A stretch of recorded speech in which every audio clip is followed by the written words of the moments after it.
प्यारे बच्चों, कल तक हम लोगों ने देखा था 80 प्रश्नों का सॉल्व हम लोगों ने कर लिया, प्रैक्टिस कर लिया। आज 81 से 85, फिर 85 86 से लेकर के 90 और 91 से लेकर के 95 तक, यानी आज जो मेरा टारगेट है कि लगभग 10 से 15 के बीच में रहने का। देखते हैं समय का कितना उपयोग कर पाते हैं हम लोग। तो आज 81वां नंबर सवाल को हम लोग देख रहे हैं सेशन के रूप में। वो है जो कि एपी से संबंधित है। मैंने प्रारंभिक क्लास में ही इस सेशन का बताया था कि नंबर सिस्टम से 2 क्लासेस होगी और ये दोनों क्लास जो है हम लोगों ने कर लिया। इस दोनों क्लासों से हम लोगों ने 20 प्रश्नों को देखा और ये 20 प्रश्न में से निश्चित रूप से 10 नंबर के लिए क्वेश्चन रहेंगे। तो आप लोगों को प्रैक्टिस करें। फिर हम लोग 81 नंबर से बढ़ रहे हैं कि 81 नंबर से लेकर के 95 यानी 2 से 3 क्लासेस इसमें भी होगी और उसमें हम लोग जो है बेहतर से बेहतर कर पाएंगे। तो हम लोग बढ़ें 81 नंबर। श्रेणी 3, 8, 13, 18, 23 का कौन सा पद 78 है? तो जो दिया है एपी में क्या दिया है, तो 3, 8, 13, 18 और 23। एपी का मतलब हो गया अर्थमेटिक प्रोग्रेशन, यानी कि समांतर श्रेणी।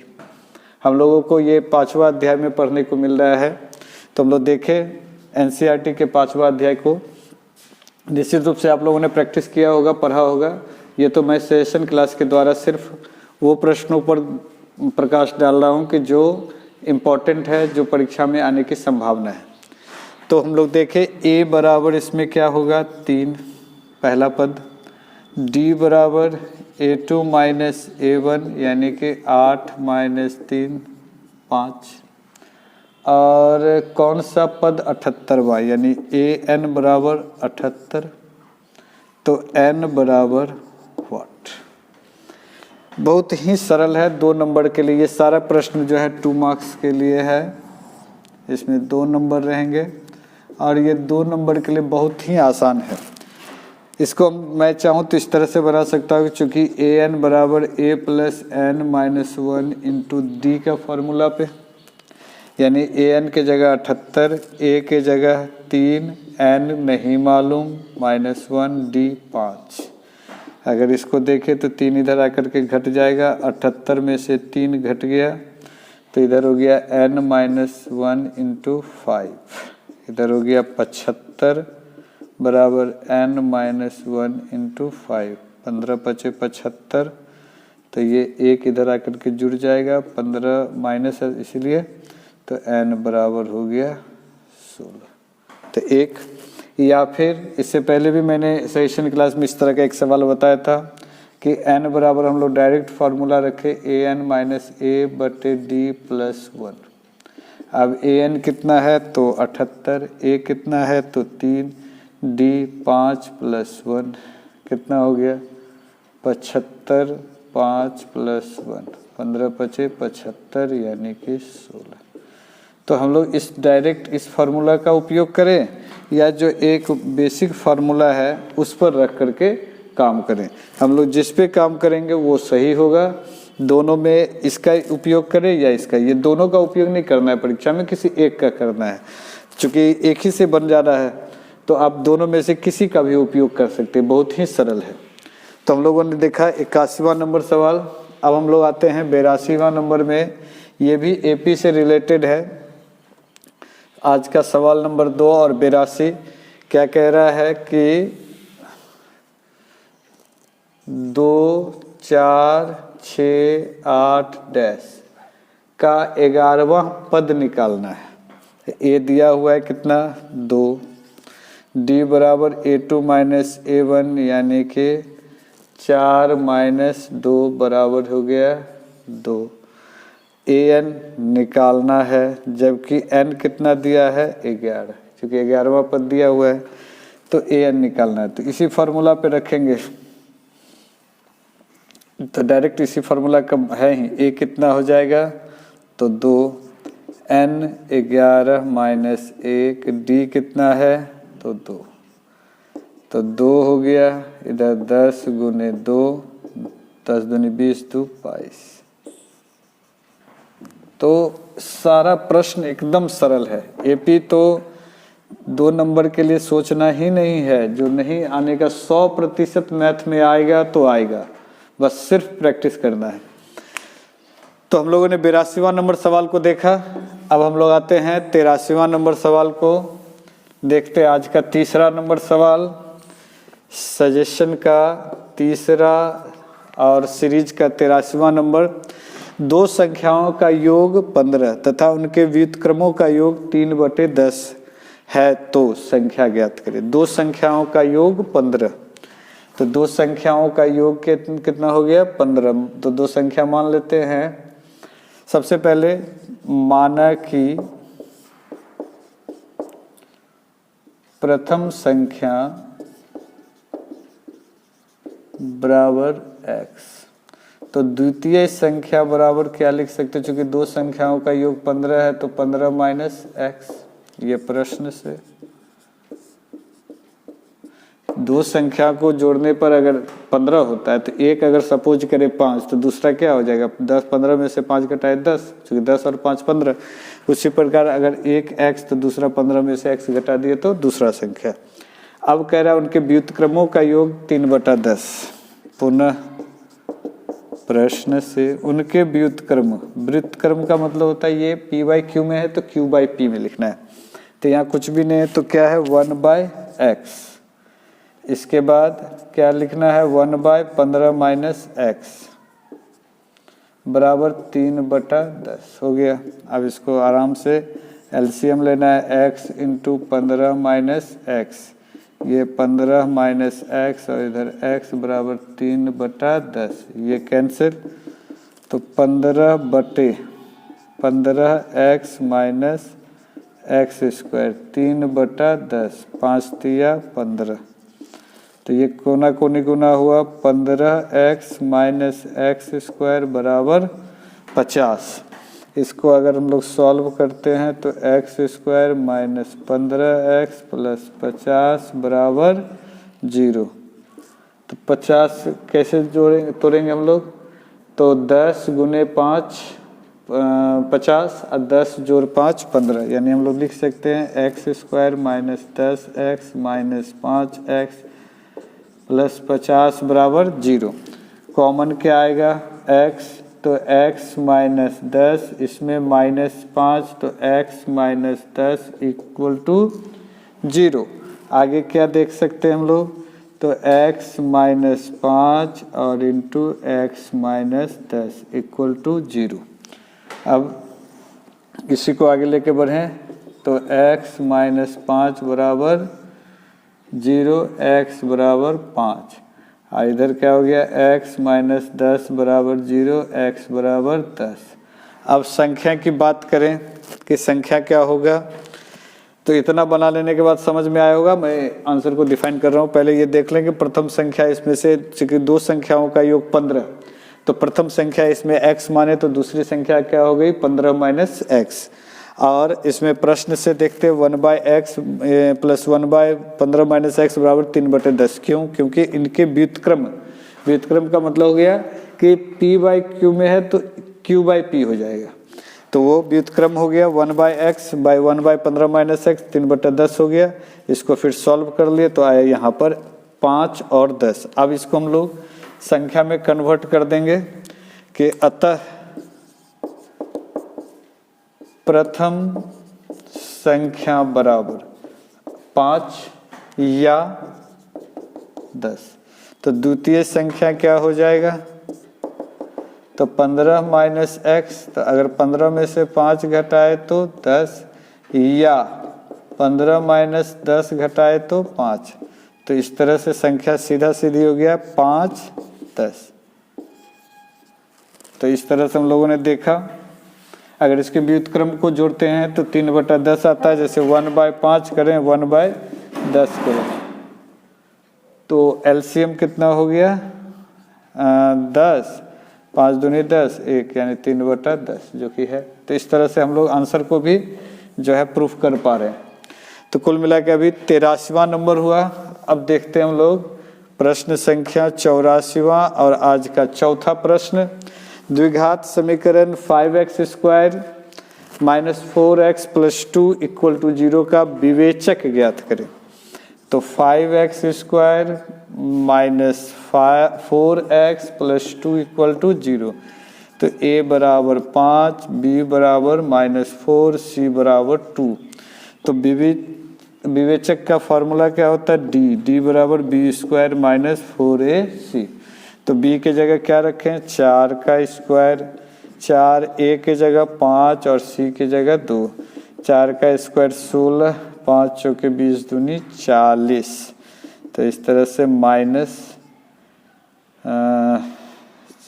20, 24, 20, 20, 40। ठीक है, तो इस तरह से d का वैल्यू क्या आया? -24। 5x² एक बार फिर से चेक कर लें। 5x² minus 4x plus 2 equal to 0। a बराबर 5, b बराबर -4, c बराबर 2। तो विवेचक का फॉर्मूला d होता है d बराबर b² माइनस 4ac। b² के जगह 4 का स्क्वायर माइनस 4 गुना a के जगह 5 और c के जगह 2। 4 का स्क्वायर 16, 5 चौके 20 दूनी 40, 40 से 16 घट गया 24। ये चूंकि माइनस वाला पावर अधिक था तो इसलिए माइनस का चिन्ह होगा। 84 के बाद आते हैं 85 नंबर सवाल।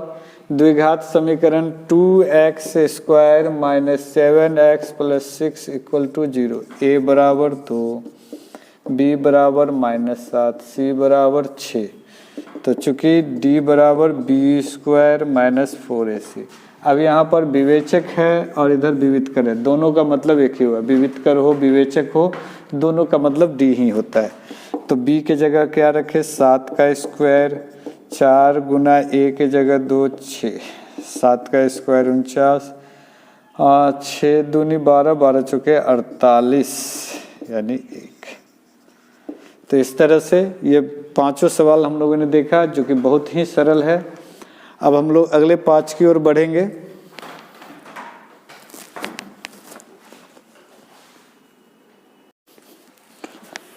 तो हम लोगों ने देखा कि 86वां नंबर सवाल को हम लोग देखेंगे। 85 तक हम लोगों ने देख लिया था। 86वां नंबर भी वही है, द्विघात समीकरण प्रश्न संख्या 86। √2x² plus 7x plus 5√2 equal to 0 का विवितकर ज्ञात करना है। तो a बराबर फिर √2, b बराबर 7, c बराबर 5√2। तो d बराबर चूंकि b² माइनस 4ac, b के जगह हो गया 7 का स्क्वायर, 4 गुना a √2 और c हो गया 5√2, है ना। अब 7 का स्क्वायर 49, फिर इधर हो गया 5 चौके 20 गुने 2। तो 49 माइनस 40 यानी कि 9। तो इस तरह से हम लोग देख रहे हैं कि कितना सरल होते जा रहा है हम लोगों का प्रश्न। आगे बढ़ें। प्रश्न संख्या 87वां नंबर 87 और आज का 7वां नंबर सवाल। 87 कह रहा है कि √3x² plus 8x minus 4√3 equal to 0। अच्छा, इसका क्या निकालना है? मूलों का योगफल और गुणनफल। चलो ठीक है, देखते हैं। a बराबर √3, b बराबर 8 और c बराबर -4√3। तो मूलों का योगफल यानी अल्फा प्लस बीटा, मूलों का योगफल हम लिख भी देते शब्दों में भी कि मूलों का योगफल। ये फार्मूला को भी हम लोग सिद्ध कर सकते थे, लेकिन रेगुलर जब क्लास होगा तो मैं उसमें ये सारे फार्मूला को सिद्ध करके भी बताऊंगा। तो इसका फार्मूला होता है -b/a। b के जगह क्या है? तो 8 माइनस में a के जगह √3। तो यही हो गया आंसर, -8√3। आगे बढ़ते हैं। मूलों का गुणनफल। मूलों का गुणनफल यानी अल्फ़ा इंटू बीटा। तो c/a, c क्या है -4√3 और a√3, ये कैंसिल हो गया तो -4। तो इस तरह से हम लोगों ने देखा कि किस प्रकार कितना सरलता से हम लोग जो है अब सवाल बना रहे हैं, और इसके लिए 2 नंबर है। तो बहुत ही सटीक है, बहुत ही आसान सवाल परीक्षा में पूछा जाता है। बस एक मनोवैज्ञानिक दबाव है बच्चों के बीच, चूँकि कम उम्र के बच्चे हैं तो उनके बीच एक दबाव रहता है कि मैट्रिक का परीक्षा है, बोर्ड का परीक्षा है, बहुत कठिन होगा, बहुत भास्ट होगा, एक मनोवैज्ञानिक सामाजिक एक बड़ा ही माहौल खराब हो जाता है। लेकिन वास्तविकता में देखा जाए तो ये बहुत ही सरल परीक्षा है। अगर जो भी बच्चे ढंग से सिलेबस को अगर पढ़ मात्र लेंगे और उसको थोड़ा सा प्रैक्टिस कर लेंगे, बहुत ज़्यादा हाय तौबा करने की ज़रूरत नहीं, बल्कि बस सरलता से सीख जाना है। तो मैं अभी मात्र अगले 15 क्लास में मैं इस बात का दावा कर रहा हूँ कि मैथ में 100/100 आ सकता है। इस सब सवाल को सिर्फ पीछे थोड़ा सा आपको देखना होगा कि फार्मूला वगैरह क्या है, चूँकि समय नहीं रहता है कि मैं फार्मूला को भी डिफाइन कर पाऊँ। हाँ, लेकिन ये मैं आपसे ज़रूर वादा करता हूँ कि आने वाला जो क्लास होगा, जो आपसे जूनियर बच्चों का होगा, जो अगली बार 2022 में 10th देंगे, तो उनके लिए हमारे पास रेगुलर क्लास का एक अच्छा सा पैकेज बनेगा, जिसमें मैं हर तरह से सवालों को तोड़ करके, फार्मूला को तोड़ करके बताऊंगा। क्योंकि समय अभी नहीं है कि मैं उस तरह से बेसिक रूप में लेकर के चलूँ। फिलहाल प्रश्न संख्या 88वां नंबर, 5x² - 10x -√5 = 0 के मूलों का योगफल और गुणनफल। फिर सेम टू सेम कि मूलों का योगफल, पहले a = 5, b = -10 और c = -√5। तो अब है कि योगफल यानी अल्फा प्लस बीटा बराबर -b/a। b के जगह क्या दे, माइनस पहले से है -10 और a के जगह 5, माइनस प्लस 5 दूनी 10 यानी 2। इसके बाद मूलों का गुणनफल, मूलों का गुणनफल यानी अल्फा इंटू बीटा बराबर फार्मूला होता है c/a। c क्या है इसमें, तो √5 और a के जगह 5। तो ये भी आंसर हो गया।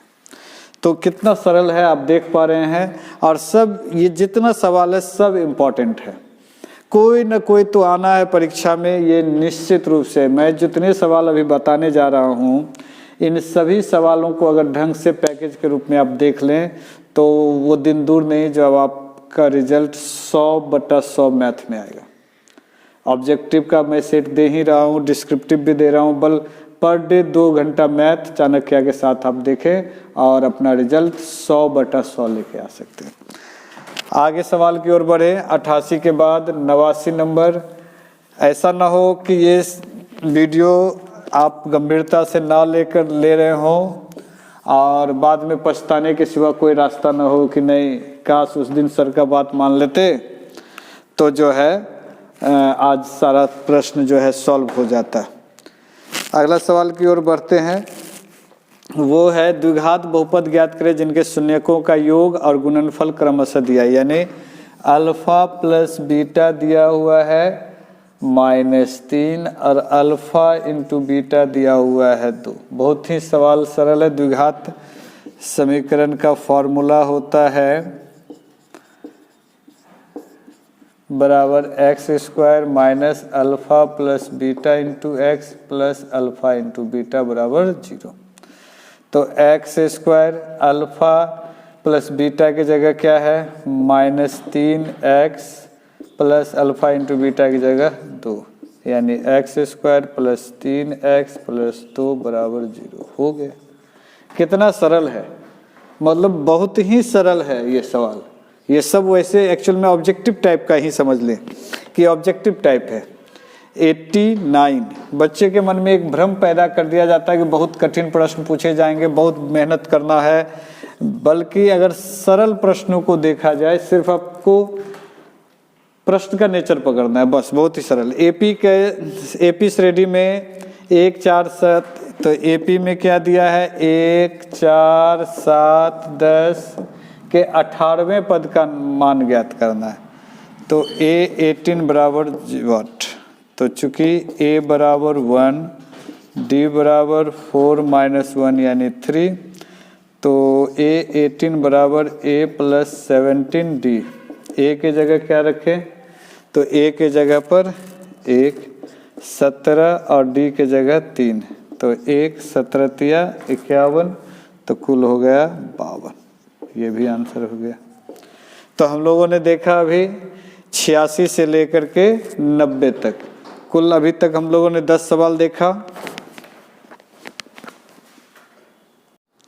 तो हम लोगों ने देखा 90 नंबर सवाल तक। आज हम लोग 5 एक्स्ट्रा सवाल देखेंगे, क्योंकि 10 का जो हम लोग का कोटा था वो तो पूरा हो चुका है, लेकिन समय हम लोगों के पास बच रहा है, तो हम लोग 5 और एक्स्ट्रा सवाल देख लेंगे, ताकि अगले दिन 5 कठिन सवाल को ही सॉल्व करके 10 का कोटा पूरा कर ले। खैर, समांतर श्रेणी में 3/2, 1/2, -1/2, -3/2 के लिए प्रथम पद A तथा सार्व अंतर D लिखिए। तो बहुत ही अच्छा आसान है। AP जो है 3/2, 1/2, -1/2, -3/2 ... तो प्रथम पद A, तो A बराबर क्या हुआ, ये जो लिखा हुआ है वही A है। सार्व अंतर D, तो A2 - A1 यानी 1/2 -3/2। एलसीएम 2, 1 - 3 - 2 बराबर -1, यानी सार्व अंतर क्या है D बराबर -1 हो गया आंसर। तो बहुत ही आसान सब सवाल है हम लोगों के बीच। ये था 51 नंबर, 91। 92 नंबर देखते हैं। सवाल नंबर 92, समांतर श्रेणी में यानी AP 2 7 12 ... तो A बराबर 2, D बराबर A2 - A1 यानी 7 - 2, तो कितने हो गए 5। अतः A बराबर 2 और D बराबर 5। ये भी हो गया। 93 की ओर बढ़ते हैं। 93 नंबर सवाल, तो वो है 93। यदि समांतर श्रेणी का 11वां पद 38 और 16वां पद 73, यानी A11 = है 38, तो इसको हम लोग लिख सकते हैं A + 10D 38, इक्वेशन 1। फिर क्या कह रहा है, 16वां पद A16 = 73, तो A + 15D = 73, समीकरण 2। अब इन दोनों समीकरण को विलोपन विधि से सॉल्व कर लें, तो समीकरण 1 तथा 2 से क्या दिख रहा है कि A + 10D बराबर 38, समीकरण 1। A + 15D बराबर 73, समीकरण 2। समीकरण 1 - 2 माइनस ये कट गया, -5D बराबर -3 8 5 13, 6 से 3 गया 3, माइनस कट गया 7, तो D बराबर क्या निकल गया 7। अब ऊपर वाला मिटा लेते हैं। समीकरण 1 में, इसके बाद समीकरण 1 में D का मान रखने पर, समीकरण 1 में D का मान रखते हैं, तो A + 10D = 38। अब क्या देख रहे हैं हम लोग, D के जगह 7 रखते हैं, तो A 10 × 7 बराबर 38, A + 70 बराबर 38, तो A बराबर 38 - 70 40 30 70, तो -32, तो A निकल गया। उसके बाद D भी निकल गया। अब हम लोग को निकालना है कि A31 बराबर वाट, तो A31 बराबर A प्लस 30D, तो A कितना है -32 और 30 गुना 7, -32 प्लस 7 या 21 210। इसको सॉल्व कर लेते हैं तो 8 2 10, यहाँ हो गया 10, 10 से 3 गया 7, 178। तो हम लोगों ने 93 को भी देख लिया। अब देखते हैं 94 को। 94 नंबर सवाल क्या कह रहा है? 94 नंबर कह रहा है एपी में 12, 17, 22, 27 का पहला पद और सार्वंतर, यानी A बराबर 12, D बराबर A2 माइनस A1 यानी 17 माइनस 12 बराबर 5। हो गया आंसर। प्रश्न संख्या आखिरी आज के लिए 95। फिर इसमें AP दिया हुआ है 0, 7, 14, 21 ... तो A बराबर 0, D बराबर फिर A2 माइनस A1 यानी 7 माइनस 0 बराबर 7। तो इस तरह से हम लोगों ने आज देखा क्या कि कुल 15 सवालों को देखा, 81 से लेकर के 95 तक। तो इस 95 तक सवाल में हम लोगों को अब सेंचुरी पूरा करने में मात्र 5 सवाल दूर हैं। और अभी हम लोगों के पास अलजेब्रा भी है, फिर जो है स्टैटिक्स है, मेंसुरेशन है, ट्रिग्नोमेट्री है, प्रोबेबिलिटी है, तो सारा चैप्टर अभी है और हम लोग बेहतर क्लास करने वाले हैं। मैं इस विषय को एकदम दावे के साथ कर रहा हूँ कि 10 नंबर हम लोगों ने सॉल्व कर लिया है, 20वां नंबर की ओर बढ़ रहे हैं। तो 20 और 10 30 नंबर का क्लास समझिए कि बस लगभग होने को है। आप बस क्लास में बने रहें और मैं आपको फिर विश्वास दिलाना चाहता हूँ कि वो दिन दूर नहीं कि जब इस चैनल के मार्फत से आपको 100 में से 100 नंबर आएगा। तो आप प्रैक्टिस बना कर रखें। आज के लिए बस इतना ही। बहुत बहुत धन्यवाद।